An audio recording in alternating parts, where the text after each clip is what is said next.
A rustic wooden table stands empty under soft dawn light, holding only an antique cookbook.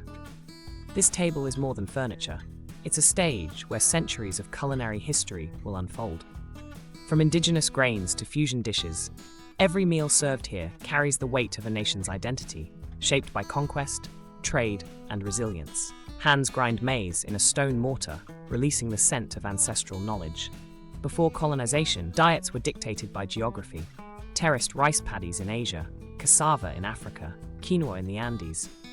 These native crops weren't just sustenance, they were calendars, medicine, and cultural symbols woven into creation myths. Sacks of wheat and sugar spill onto the table, disrupting native grains. Colonialism didn't just redraw maps, it reshaped palates. Potatoes from the Andes became Irish staples, chili peppers from Mesoamerica ignited Indian curries, and African okra thickened southern US gumbos. This culinary chaos birthed accidental fusions that outlasted empires. A pot simmers with Scotch bonnet peppers and salted cod, ingredients once foreign, now essential. Enslaved Africans turned plantation scraps into jerk seasoning. Filipinos blended Spanish adobo with local vinegar. These weren't just meals, they were acts of defiance, turning imposed ingredients into new cultural signatures. Factory whistles drown out the rhythmic chopping of knives. The 19th century mechanized eating, white bread replaced whole grains, canned soup supplanted bone broths. For the first time, people consumed food whose origins they couldn't trace, setting the stage for today's disconnection from farming and seasonality. A child's bowl holds acorn porridge, 1940s Europe's answer to vanished wheat. Wars forced ingenuity. British Woolton pie used vegetables as meat substitutes, Japanese students foraged for wild grasses, and POWs brewed coffee from burnt barley. Rationing recipes reveal how crisis distilled cooking to its inventive essence. Pho simmering in Paris, tamales steaming in Berlin, migration turned cuisines into passports.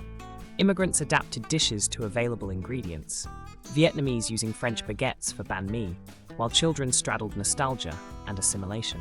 These hybrid kitchens became bridges between homelands and new futures.